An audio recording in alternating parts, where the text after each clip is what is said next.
Hello all, welcome to Learn Up. അപ്പോൾ ഇന്നത്തെ വീഡിയോയിൽ നമ്മൾ ഡിസ്കസ് ചെയ്യാൻ പോകുന്നത് 5ാം ക്ലാസ്സിലെ സോഷ്യൽ സയൻസിൻ്റെ ക്രിസ്മസ് പരീക്ഷയുടെ ക്വസ്റ്റ്യൻ പേപ്പറാണ്. അപ്പോൾ നമുക്ക് വീഡിയോയിലോട്ട് പോകാം. പ്രവർത്തനം 1. ആകാശ കാഴ്ചകൾ എന്നും മനുഷ്യരിൽ അത്ഭുതവും ആകാംക്ഷയും ഉളവാക്കുന്നവയാണ്. ശുക്രൻ്റെ പ്രധാന സവിശേഷതകൾ ഉൾപ്പെടുത്തി തിരിച്ചറിയൽ കാർഡ് തയ്യാറാക്കിയിരിക്കുന്നു. ഇതുപോലെ ഭൂമിയുടെ തിരിച്ചറിയൽ കാർഡ് തയ്യാറാക്കുക. ഭൂമി എന്നൊരു തിരിച്ചറിയൽ കാർഡ് ഉണ്ടാക്കുമ്പോൾ നമുക്ക് എന്തൊക്കെ അതിനകത്ത് ചേർക്കാം? ജീവൻ നിലനിൽക്കുന്ന ഏക ഗ്രഹം, 71% ഭാഗവും വെള്ളം കൊണ്ട് മൂടപ്പെട്ടിരിക്കുന്നു. ഒരു ഉപഗ്രഹമുണ്ട്, ചന്ദ്രൻ. മൂർധന്യ അന്തരീക്ഷം, താരതമ്യേന oxygen and nitrogen. Question number B. ഒരു ആകാശഗോളത്തെ ഗ്രഹമായി പരിഗണിക്കാൻ വേണ്ട നിബന്ധനകളിൽ ഉൾപ്പെടാത്തത് ഏതാണ്? സ്വയം കത്തുന്നു, ഗോളാകൃതിയുണ്ട്, സൂര്യനെ വലം വയ്ക്കുന്നു, തനതായ ഭ്രമണപഥമുണ്ട്. ഓപ്ഷൻ എ സ്വയം കത്തുന്നു. ഒരു ഗ്രഹം സ്വയം പ്രകാശിക്കുന്നതല്ല, സൂര്യൻ്റെ പ്രകാശം പ്രതിഫലിക്കുന്നതാണ്. സ്വയം കത്തുന്നത് നക്ഷത്രങ്ങളുടെ സവിശേഷതയാണ്. Question C. സൂര്യനിൽ നിന്നുമുള്ള അകലത്തിൻ്റെ അടിസ്ഥാനത്തിൽ അടുത്തടുത്തുള്ള ഗ്രഹങ്ങൾ. ഉത്തരം ബുധൻ, ശുക്രനാണ്. സൂര്യനിൽ നിന്നുമുള്ള അടുത്തുള്ള ഗ്രഹങ്ങളുടെ ഒരു ക്രമവും താഴെ കൊടുത്തിട്ടുണ്ട്. പ്രവർത്തനം 2. തന്മയുടെയും അവനിയുടെയും ജീവിതശൈലികൾ ഇവിടെ കൊടുത്തിട്ടുണ്ട്. ആരുടെ ജീവിതശൈലിയാണ് നിങ്ങൾക്ക് ഏറ്റവും കൂടുതൽ ഇഷ്ടപ്പെടുന്നത്? എന്തുകൊണ്ട്?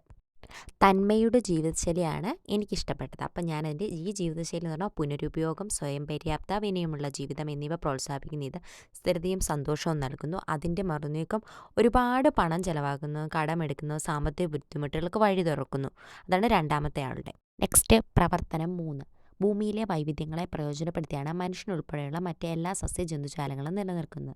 വൻകരകളെയും സമുദ്രങ്ങളെയും മനുഷ്യൻ ഏതൊക്കെ തരത്തിൽ പ്രയോജനപ്പെടുന്നു? ഒരു കുറിപ്പ് തയ്യാറാക്കുക. വൻകരകളും സമുദ്രങ്ങളും സംരക്ഷിക്കേണ്ടതാണ്.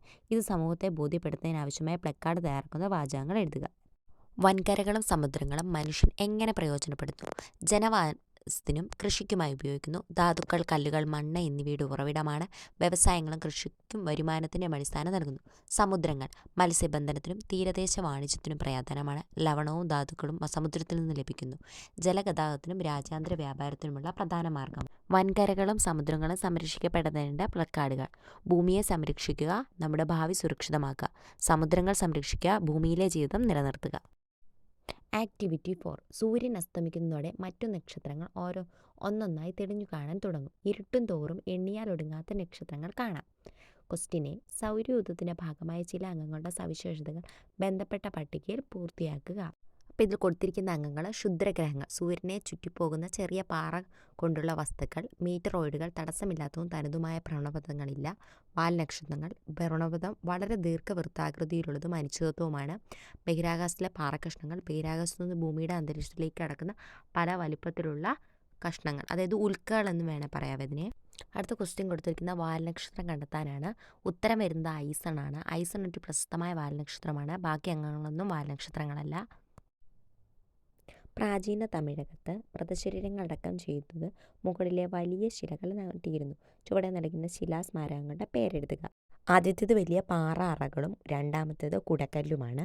ഇത്തരം ചരിത്ര ശേഷിപ്പുകളിൽ നിന്ന് മഹാശിലാ സ്മാരക കാലത്തെ എന്തെല്ലാം വസ്തുക്കളാണ് കണ്ടെത്തിയിട്ടുള്ളത്? കിട്ടിയ സാധനങ്ങൾ എന്തൊക്കെയായിരിക്കും? മൺപാത്രങ്ങൾ, വിവിധ ഡിസൈനുകളിലും ഉപയോഗങ്ങളും ഉള്ളത്. ഇരുമ്പ് ഉപകരണങ്ങൾ, അരിവാളുകൾ, കലപ്പുകൾ മുതലായവ. മുത്തുകൾ, വിലയേറിയ കല്ലുകൾ കൊണ്ട് നിർമ്മിച്ച ആഭരണങ്ങൾ, ആയുധങ്ങൾ, ശ്മശാന പാത്രങ്ങൾ, മനുഷ്യൻ്റെ അസ്ഥികൂട അവശിഷ്ടങ്ങൾ. മഹാശിലാ സ്മാരകങ്ങൾക്ക് പുറമെ പ്രാചീന തമിഴകത്തെ ജനജീവിതത്തെക്കുറിച്ച് ലഭിക്കുന്ന വിവരങ്ങൾ. സംസ്കൃത തമിഴ് സാഹിത്യ ഗ്രന്ഥങ്ങൾ, സംഘം സാഹിത്യം, വിദേശ യാത്രാ വിവരണങ്ങൾ, നാണയങ്ങൾ, ശിലാലേഖനങ്ങൾ, പുരാവസ്തു ശേഷിപ്പുകൾ. പ്രവർത്തനം 6. ഇന്ത്യയിൽ BC 6ാം നൂറ്റാണ്ടോടുകൂടി ഗംഗാ സമതലം മുതൽ ഗോദാവരി നദീതടം വരെ നിരവധി ജനപദങ്ങൾ രൂപം കൊണ്ടു. അതിൽ പ്രധാനപ്പെട്ടതായിരുന്നു മഗധ. മഗധ രാജ്യം ശക്തമാക്കുന്നതിനിടയായ ഘടകങ്ങൾ പട്ടികപ്പെടുത്തുക. സമർത്ഥമായ സ്ഥാനം, ശക്തമായ നേതൃത്വം, സൈനിക ശക്തി, ആർത്ഥിക സമൃദ്ധി, രാജ്യാന്തര കൂട്ടായ്മകൾ. അപ്പോൾ ഇതിനെക്കുറിച്ചുള്ള ഡീറ്റെയിൽ ആയിട്ട് കൊടുത്തിട്ടുണ്ട്. അപ്പോൾ നിങ്ങളൊന്ന് വായിച്ചു നോക്കുക. വർദ്ധമാന മഹാവീരൻ ഉപയോഗിച്ച ഭാഷ ഏതായിരുന്നു? അപ്പോൾ ഉത്തരം പ്രാകൃതാണ്. ആക്ടിവിറ്റി 7. BC 1500 മുതൽ 600 വരെയുള്ള കാലഘട്ടം വേദകാലം എന്നറിയപ്പെടുന്നു. വേദകാലത്തെ ഋഗ്വേദകാലം, പിൽക്കാല വേദകാലം എന്നിങ്ങനെ തരംതിരിച്ചിരിക്കുന്നു. വേദകാലത്തെ സവിശേഷത ഉൾപ്പെടുത്തി ആശയഭൂപടം പൂർത്തിയാക്കുക. നൽകിയിരിക്കുന്ന പ്രസ്താവനകൾ ഋഗ്വേദ കാലഘട്ടവുമായി ബന്ധപ്പെട്ടവ തിരഞ്ഞെടുക്കുക. വേദകാലത്തെ ഋഗ്വേദകാലവും അതുപോലെ തന്നെ പിൽക്കാല ഋഗ്വേദകാലത്തെ പ്രധാനപ്പെട്ട തൊഴിൽ പശുവും അതിൻ്റെ ഉൽപ്പന്നങ്ങളും, പിന്നെ കൃഷി.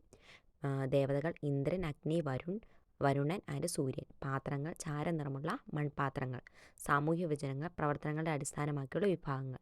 പിൽക്കാല വേദകാലത്താണെങ്കിൽ കാർഷികം, വ്യവസായം, കൃഷിയിടങ്ങൾ തുടങ്ങിയ പ്രധാന തൊഴിൽ പ്രവർത്തനങ്ങൾ. ലോഹായുധങ്ങൾ അല്ലെങ്കിൽ പ്രധാനമായിട്ട് ഇരുമ്പിൻ്റെ ഉപകരണങ്ങൾ. പാത്രങ്ങൾ മധുരമായ മൺപാത്രങ്ങൾ. വിഭജനങ്ങൾ ജാതി വ്യവസ്ഥയുടെ ആരംഭം. ഋഗ്വേദ കാലവുമായി ബന്ധപ്പെട്ട പ്രസ്താവനകൾ ഏതെല്ലാം? ഇന്ദ്രൻ, വരുണൻ, അഗ്നി എന്നീ ദേവന്മാരെ ആരാധിച്ചിരുന്നു. ചാരനിറത്തിലുള്ള മൺപാത്രങ്ങൾ ഉപയോഗിച്ചിരുന്നു. Next activity 8. സമുദ്രങ്ങൾക്കിടയിലായി സ്ഥിതി ചെയ്യുന്ന അതിവിശാലമായ കരഭാഗങ്ങളാണ് വൻകരകൾ. ചില വൻകരകളുടെ സവിശേഷതകളാണ് നൽകിയിരിക്കുന്നത്. അവ തിരിച്ചറിഞ്ഞ് വൻകരകളുടെ പേരുകൾ രേഖപ്പെടുത്തുക. നമ്മുടെ രാജ്യം ഉൾപ്പെടുന്ന വൻകര ഏതാണ്? ഉത്തരം ഏഷ്യ. മൈത്രി, ഭാരതി എന്നീ ഗവേഷണ കേന്ദ്രങ്ങൾ സ്ഥിതി ചെയ്യുന്നത് അന്റാർട്ടിക്ക. കങ്കാരുക്കൾ കാണപ്പെടുന്നത് ഓസ്ട്രേലിയ. ഏറ്റവും വലിയ മരുഭൂമിയായ സഹാറ സ്ഥിതി ചെയ്യുന്നത് ആഫ്രിക്ക. വലുപ്പത്തിൽ 6ാം സ്ഥാനമുള്ളത് നോർത്ത് അമേരിക്ക. അങ്ങനെ ഈ ഒരു ക്വസ്റ്റ്യൻ പേപ്പറിലെ എല്ലാ ക്വസ്റ്റ്യനും നമ്മൾ ചെയ്ത് കഴിഞ്ഞു. അപ്പം താങ്ക് യു ഫോർ വാച്ചിങ്.